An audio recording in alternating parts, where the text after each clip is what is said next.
A very good morning to all the second year student.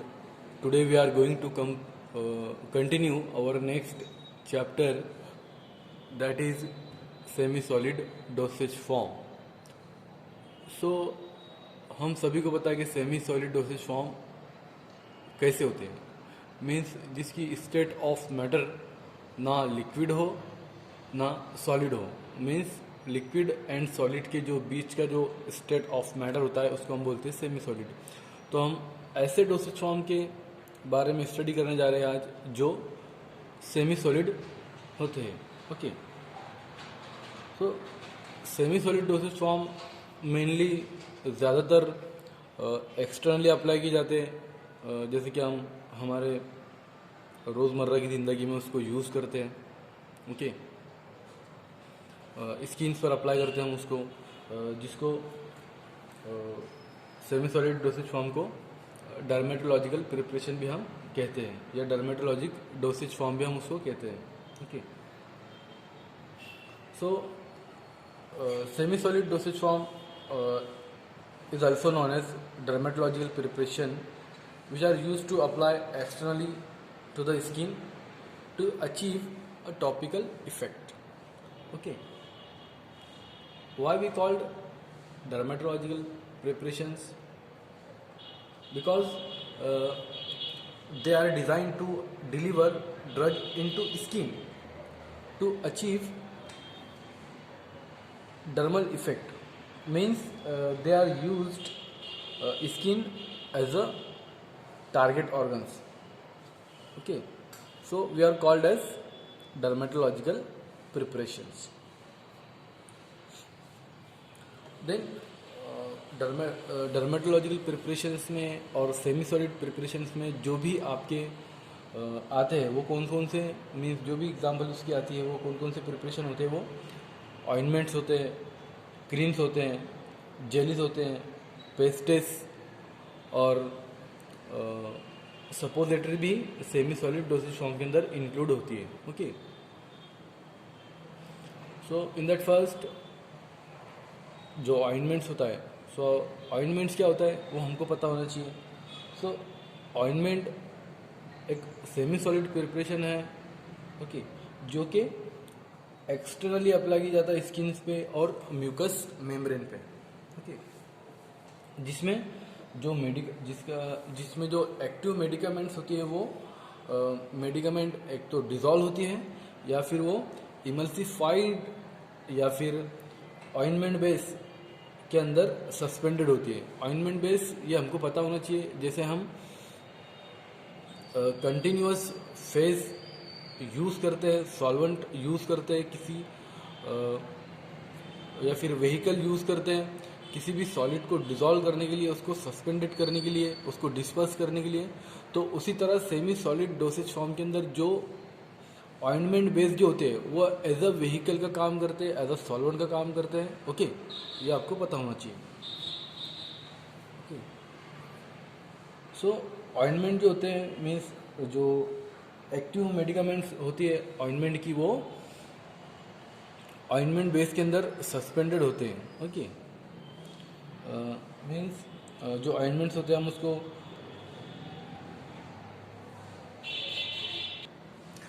जिसमें जो medicaments होती है उसका एंटी माइक्रोबियल प्रिजर्वेटिव एक्शन होता है या फिर इमोलिएंट होते हैं। ओके, प्रोडक्टिव होते हैं स्किन्स के लिए, जैसे कि हम जो भी ऑइंटमेंट यूज़ करते हैं हमारे घर में वो एंटीबायोटिक ऑइंटमेंट्स होते हैं। ओके, फिर उसके बाद एंटी फंगल ऑइंटमेंट होते हैं, फिर कैरेटोलाइटिक ऑइंटमेंट्स होते हैं। ओके, ये सब ऑइंटमेंट्स हम यूज़ करते हैं। ओके, और काउंटर इरिटेंट ऑइंटमेंट भी होते हैं। ओके, जिसको हम एंटी इन्फ्लामेटरी के लिए यूज़ करते हैं, मीन्स अगर इन्फ्लामेशन होती है, स्वेलिंग होती है, ओके, तो उसके लिए भी हम ऑइंटमेंट यूज़ करते हैं। ओके, देन फिर नेक्स्ट आता है classifications of ointments. So classification of ointment हम देखें अगर, तो ऑइंटमेंट्स को दो कैटेगरी के अंदर उसको डिवाइड किया गया है, उसकी दो क्लासेस अलग अलग होती है। ओके, मीन्स अकॉर्डिंग टू जो फर्स्ट क्लास होती है ऑइंटमेंट्स की, वो होती है according to their therapeutic properties based on penetration. Means ointment की जो प्रॉपर्टीज़ की बेस पे उसको एक अलग क्लासीफाई किया गया है और उसकी यूजेस के बेसिस पे उसको अलग क्लासीफाई किया गया है। मीन्स जो ऑइंटमेंट की जो प्रॉपर्टीज़ है, उसकी जो खासियत है, वो मीन्स कितना पेनिट्रेट करता है। ओके, उसकी प्रॉपर्टीज़ की बेसिस पे उसको अलग क्लासीफाई किया गया है। ओके, सो जो ऑइंटमेंट्स होते हैं वो उसको मीन्स तीन टाइप के ऑइंटमेंट्स होते हैं according to their properties based on the penetration. Means कितना वो पेनिट्रेट करते हैं स्किन के अंदर, इंसर्शन करते हैं of ointment into the depth of the skins. इस बेसिस पे उसको अलग क्लासीफाई किया गया है। तो उसमें कौन कौन से ऑइंटमेंट आते हैं आपके? एपिडर्मिक ऑइंटमेंट्स आते हैं, एंडोडर्मिक ऑइंटमेंट्स आते हैं, डायडर्मिक ऑइंटमेंट्स आते हैं। ओके, तो हम सभी को पता है कि skin has a 3 layer. Skin में हमारी 3 लेयर्स होती है, 3 लेयर्स होती है, जिसके अंदर जो आती है पहली वो एपिडर्मिक लेयर्स आती है, फिर उसके बाद इंडोडर्मिक लेयर आती है जिसको हम बोलते हैं डर्मिस। ओके, फिर उसके बाद आती है डायडर्मिक लेयर होती है जिसको हम बोलते हैं सबक्यूटेनियस लेयर। ओके, जिसको हम हाइपोडर्मिस भी कहते हैं। सो जो एपिडर्मिस जो लेयर होती है वो आउटर लेयर होती है स्किन की, और ये हमको प्रोवाइड करती है वाटरप्रूफ बैरियर एंड क्रिएट और स्किन टोन। ये हमको हमारी स्किन मीन्स जो एपिडर्मिस जो लेयर है स्किन की पहली, ये प्रोवाइड करती है। देन जो डर्मिस होती है जिसको हम बोलते हैं इंडोडर्मिक। तो नेक्स्ट लेयर होती है इंडोडर्मिक जिसको हम बोलते हैं डर्मिस लेयर, जिसके अंदर जो डर्मिस लेयर आपको सिंपली बता दूँ कि जो मीन्स इसके अंदर कनेक्टिव टिश्यू होते हैं और हेयर फॉलिकल होते हैं और sweet glands means dermis layer के अंदर होते हैं। ओके, फिर नेक्स्ट जो लेयर आती है आपकी सबक्यूटेनियस जिसको हम बोलते हैं डायडर्मिक और hypodermic layer of the skin. ये किससे बनती है? फैट से बनती है और कनेक्टिव टिश्यू से बनती है। सो जो ऑइंटमेंट्स है उसको लेयर की बेसिस पे मीन्स वो कितना पेनिट्रेट करेगा, कौन सी लेयर के अंदर वो पेनिट्रेट करेगा, कितना ज़्यादा स्किन के डेप्थ के अंदर वो पेनिट्रेट करेगा, उसको उसकी प्रॉपर्टी के हिसाब से उसको अलग क्लासीफाई किया गया है। ओके, तो हमको देखना है कि जो एपिडर्मिक ऑइंट्स में जो होते हैं मीन्स जो आउटर लेयर पे काम करते हैं स्किन की, ओके, वो कैसे होते हैं।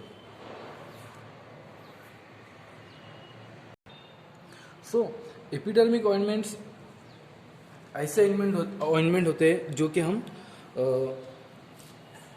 जो कि सिर्फ एपिडर्मिस पर मीन्स एक्शन प्रोड्यूस करते हैं और लोकल इफेक्ट वो प्रोड्यूस करते हैं। Okay, means outer layer of the skins पर। ओके, वो होते हैं एपिडर्मिस ऑर्नामेंट, और ये एब्जॉर्ब नहीं हो पाते। ओके, क्योंकि हम उसको ज़्यादातर तो यूज़ करते हैं, हम उसको एज अ प्रोटेक्टिव यूज़ करते हैं, हम उसको means antiseptic, local anti infective और पैराटीसाइड्स एजेंट हम एपिडर्मिक ऑइंटमेंट्स को यूज़ करते हैं। ओके, सो इसी वजह से उसका जो फंक्शंस क्या होता है कि वो मीन्स सिर्फ एपिडर्मिक जो लेयर होती है उस पर ही वो एक्शन प्रोड्यूस करते हैं और लोकल इफेक्ट वो शो करते हैं। ओके, देन फिर नेक्स्ट लेयर जो आती है जिसको हम बोलते हैं इंडोडर्मिक डर्मिस लेयर। सो इंडोडर्मिक ऑइंटमेंट्स क्या होते हैं कि ये मीन्स डर्मिस लेयर पे एक्शन को प्रोड्यूस करते हैं। ओके, और ये एब्जॉर्ब होते हैं हमारी डर्मिस लेयर के अंदर, और ये स्टिमुलेंट और लोकल इरिटेंट्स और इमोलियंट इफेक्ट को शो करते हैं इंडोडर्मिक ऑइंटमेंट्स। देन नेक्स्ट जो आते हैं फिर लास्ट वाले हमारे डायडर्मिक ऑइंटमेंट्स। तो डायडर्मिक ऑइंटमेंट्स जो होते ये जो सब क्यूटानियस पार्ट होती है हमारी स्किन की, उसमें वहाँ तक ये पेनिट्रेट कर सकते हैं। ओके, मीन्स इसकी ये प्रॉपर्टीज होती है कि ये डीपेस्ट लेयर और deeper layer of the skin के अंदर पेनिट्रेट करते हैं, उसके अंदर इंसर्ट हो जाते हैं, उसके अंदर वो चले जाते हैं, रिलीज हो जाते हैं। ओके, जो कि सबक्यूटेनियस स्किन सबक्यूटेनियस लेयर में जाने के बाद वो उनका जो सिस्टमिक इफेक्ट है वो प्रोड्यूस करते हैं। ओके, कौन से? डायडर्मिक ऑइंटमेंट्स। ओके, तो ये थी उसकी फर्स्ट क्लास ऑफ ऑइंटमेंट्स, जिसमें हमने देखा कि जो भी ऑइंटमेंट्स है वो अलग क्लासिफाई किए गए हैं उसकी प्रॉपर्टीज़ पर, मीन्स वो कितना पेनिट्रेट करते हैं स्किन के अंदर। ओके, देन फिर नेक्स्ट क्लास आती है ऑइंटमेंट्स की according to their therapeutic uses, means ointments are classified according to their therapeutic uses, means उसको थेरापेटिकली कैसे कैसे ऑइंटमेंट्स को यूज़ करते हैं उसकी एक अलग क्लास है। सो उसमें जो पहले आते हैं आपके ऑइंटमेंट्स वो होते हैं एंटीबायोटिक्स ऑइंटमेंट्स। सो एंटीबायोटिक ऑइंटमेंट्स क्या होते हैं? ऐसे ऑइंटमेंट होते हैं जो हम माइक्रो ऑर्गेनिजम्स को किल करने के लिए यूज़ करते हैं, वो होते हैं आपके एंटीबायोटिक्स ऑइंटमेंट्स। ओके, जिसमें आते हैं आपके नियोमाइसिन ऑइंटमेंट्स, फिर उसके बाद क्लोरोटेट्रासाइक्लिन, फिर उसके बाद टर्बिनाफाइन ऑइंटमेंट्स, और ऐसे सब जो एंटीबायोटिक मेडिसिन की जो बनते हैं। ओके, जो कि माइक्रोब्स को या माइक्रो ऑर्गेनिज्म को किल करने के लिए हम यूज़ करते हैं, वो होते हैं आपके एंटीबायोटिक ऑइंटमेंट्स। देन फिर नेक्स्ट आता है एंटी फंगल ऑइंटमेंट्स। सो ऐसे ऑइंटमेंट जो फंगाई को या फिर माइक्रोब्स को किल करने के लिए, उसको इनहिबिट करने के लिए हम यूज़ करते हैं। ओके, वो होते हैं आपके एंटी फंगल ऑइंटमेंट, और जिसमें ज़्यादातर जो यूज़ होते हैं केमिकल वो बेंजोइक एसिड होता है आपका, सैलिसिलिक एसिड होता है, और निस्टेडिन एक्सेट्रा। ओके, जैसे कि एंटी फंगल ऑइंटमेंट हम देखते होंगे मार्केट में जो भी मिलते हैं, और बीटेक्स वगैरह जो आप यूज़ करते हो, कि नहीं पता नहीं, बाकी बीटेक्स ये सब ऑइंटमेंट अवेलेबल है as a anti fungal. Means जो पेशेंट्स होते हैं जिनको फंगल इन्फेक्शन होता है, दाद होता है, या फिर थोड़े खुजली वगैरह जिनको होती है, वो एंटी फंगल ऑइंटमेंट यूज़ करते हैं। ओके, वो होते हैं आपके जो कि फंगाई को और फंगल इन्फेक्शन को ट्रीट करने के लिए यूज़ करते हैं हम, वो होते हैं आपके anti fungal ointments. Okay, the next आता है फिर anti inflammatory ointments. So anti inflammatory ointments कौन से होते हैं? जो कि हम इन्फ्लामेशंस को ट्रीट करने के लिए, स्वेलिंग को रिड्यूस करने के लिए यूज़ करते हैं ऑइंटमेंट्स, वो होते हैं आपके एंटी इन्फ्लामेटरी ऑइंटमेंट्स। मीन्स उसको सूजन वगैरह आ जाती है स्किन में, या फिर मोच वगैरह आ जाती है। ओके, सो ऐसी कंडीशन में जो भी हम यूज़ करते हो ऑइंटमेंट्स, जैसे कि बहुत से मार्केट में जो ऑइंटमेंट्स है, बाम वगैरह है, फिर ऑयडेक्स वगैरह है। ओके, तो ये सब हम मीन्स इन्फ्लामेशन को रिड्यूस करने के लिए, सेल इंजरी को रिड्यूस करने के लिए हम यूज़ करते हैं कौन से? Anti inflammatory ointments. Okay, then next फिर आते हैं आपके एंटी प्रोराइटिक ऑइंटमेंट्स। ऐसे ointment anti pruritic ointments means ये इचिंग को रिड्यूस करने के लिए, उसको आराम पहुंचाने के लिए, उसको रिलीफ देने के लिए हम एंटी प्रोराइटिक ऑइंटमेंट्स यूज़ करते हैं। ओके, जिसके अंदर बेंजोइन और कोल टार, इसके मीन्स कॉमनली एजेंट ये यूज़ होते हैं एंटी प्रोराइटिक ऑइंटमेंट्स के अंदर।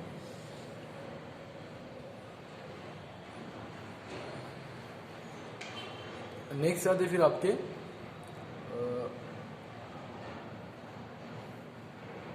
केरोलाइटिक ऑइंटमेंट्स। सो केरोलाइटिक ऑइंटमेंट्स मीन्स ऐसे ऑइंटमेंट्स होते हैं जिसको हम जो सॉफ्टन लेयर होती है ओके इसकी स्किन्स की और हॉर्न लेयर होती है स्किन्स की, उसको रिमूव करने के लिए जो भी ऑइंटमेंट्स हम यूज़ करते हैं उसको हम बोलते हैं केराटोलाइटिक ऑइंटमेंट्स ओके।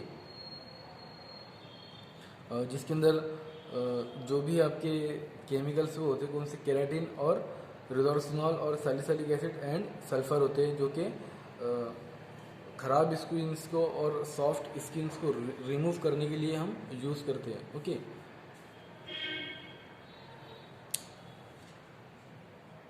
नेक्स्ट आते हैं फिर काउंटर इरिटेंट ऑइंटमेंट्स। सो काउंटर इरिटेंट ऑइंटमेंट्स ऐसे होते हैं जिसको हम स्किन पर लोकली अप्लाई करते हैं उसको ओके। सो ये इसका काम क्या होता है, फंक्शंस क्या होता है कि जब भी हम ऐसे टाइप के ऑइंटमेंट्स को स्किन पर अप्लाई करते हैं तो वो क्या करते हैं, स्किन्स को इरिटेट करते हैं ओके। इरिटेट करते हैं जिसकी वजह से जो भी पेन होता है ओके उसकी वजह से पेन रिड्यूस होता है और रिलीविंग पहुंचाते हो ओके। मीन्स अगर ज़्यादा पेन है अगर तो ये उससे हमको आराम देते हैं और रिलीविंग पहुंचाते हैं, मीन्स आराम पहुंचाते हैं ओके। जैसे कि आपने बहुत से ऑइंटमेंट देखे होंगे, जब भी हमको अगर मोच वगैरह होती है या फिर हमारा हाथ पैर वगैरह दुखता है तो हम उसको अप्लाई करते हैं हमारे हाथ पे या पैर पे, तो आपने देखा होंगे एकदम से वो गर्म लगते हैं, मीन्स इरिटेशन प्रोड्यूस कर देते हैं, इरिटेशंस थोड़ी जलन लगती है हमारे को।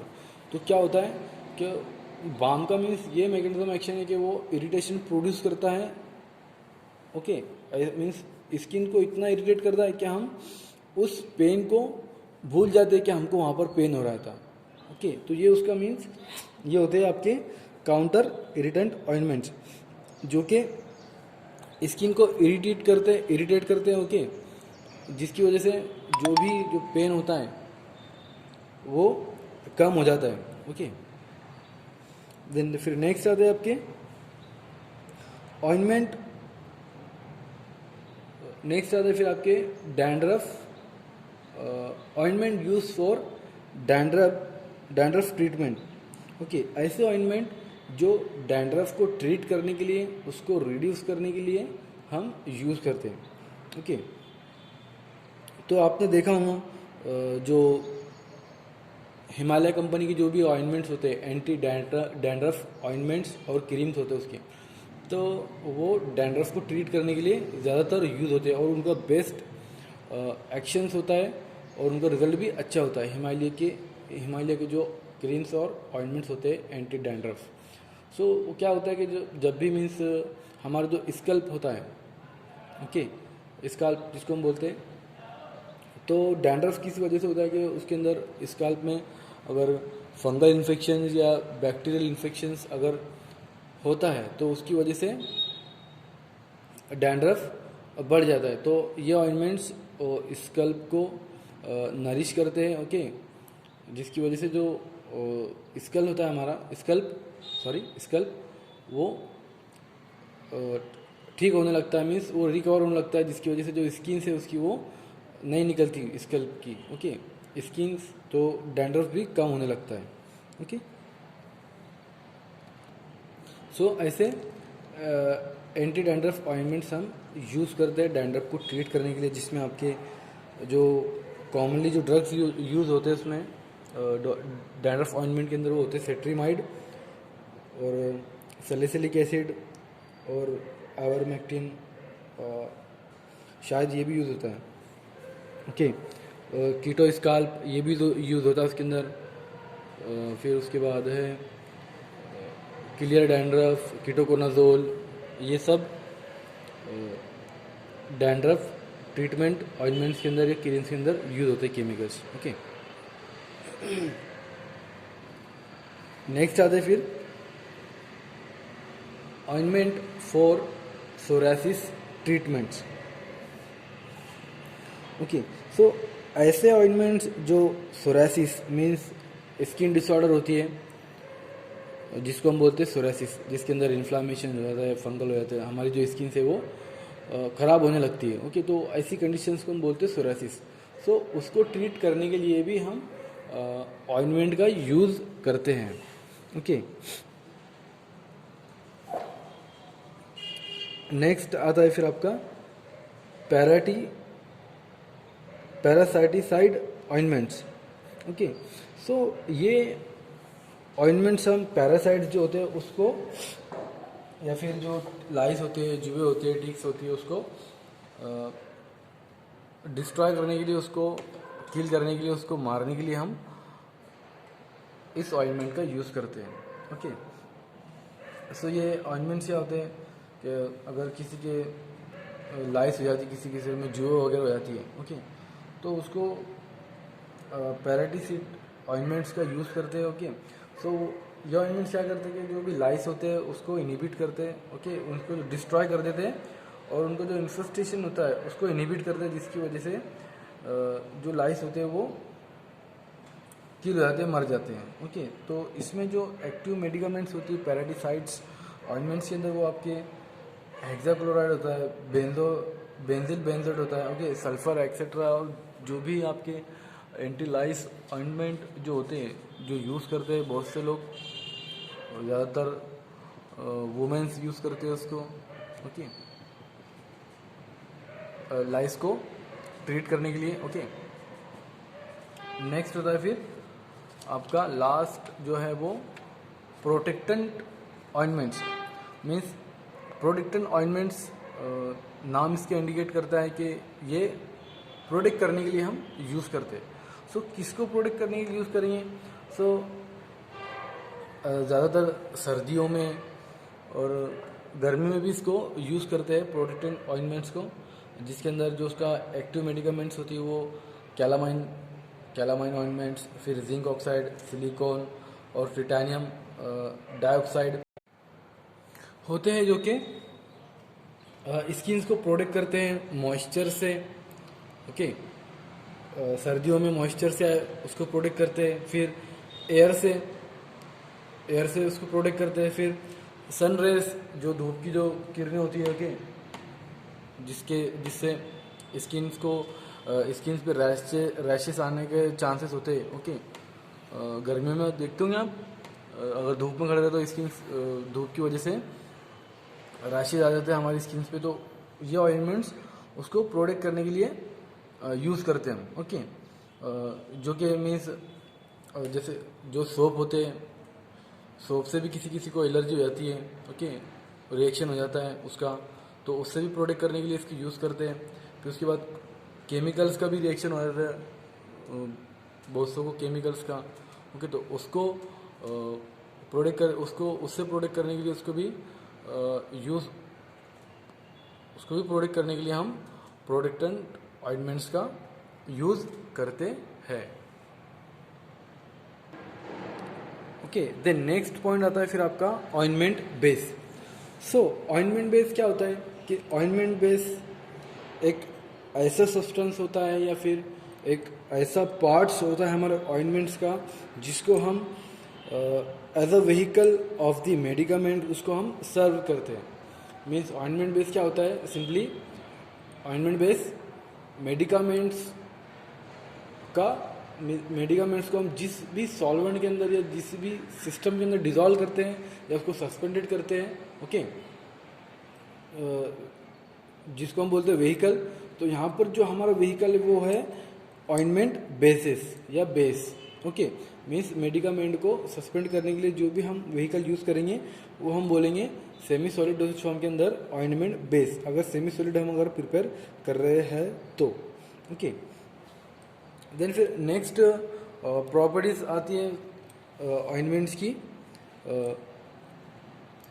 Ideal properties. ओके, सो ऑइंटमेंट्स की जो आइडियल प्रॉपर्टीज आती है वो मीन्स हमारा जो ऑइंटमेंट्स है वो कैसा होना चाहिए। ओके। सो फर्स्ट जो आइडियल प्रॉपर्टीज है हमारे ऑइंटमेंट्स की वो कैसी है? It should be inert, odourless and smooth. So जो हमारा ऑइंटमेंट्स है वो कैसा होना चाहिए? इनर्ट होना चाहिए, ऑर्डरलेस होना चाहिए और स्मूथ होना चाहिए। ओके, स्मूथ इसलिए होना चाहिए कि मीन्स उसके अंदर किसी भी तरह का ग्रिटीनेस, जिसको हम बोलेंगे कि अगर स्किन पर अगर उसको अप्लाई कर रहे हैं हम, तो किसी भी तरह का ग्रिटीनेस नहीं हमको लगना चाहिए, मीन्स खुरदुरापन नहीं लगना चाहिए स्किन ऑइंटमेंट्स का।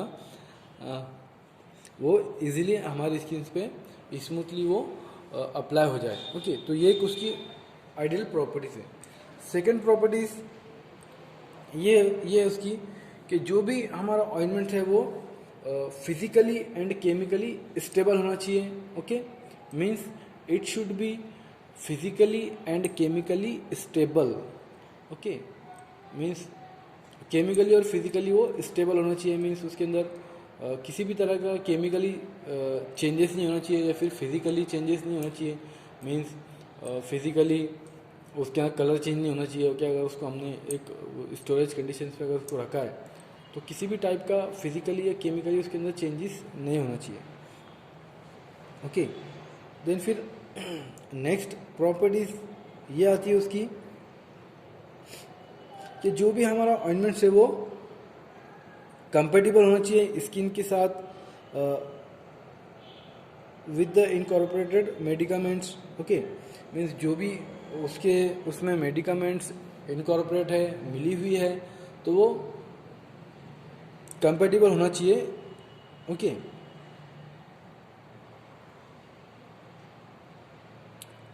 Ointment base. Okay,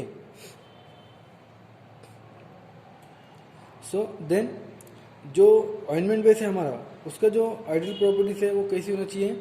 it should be such a consistency that it spread और softens when applied to the skin stress. Okay, जैसे कि हमने देखा कि उसके अंदर किसी भी तरह का जो भी इंग्रेडिएंट्स उसके अंदर इनकॉर्पोरेट है तो एक दूसरे से वो कंपेटिबल होना चाहिए। ओके, जो भी मीन्स उसके अंदर किसी भी तरह की केमिकल रिएक्शन नहीं होना चाहिए।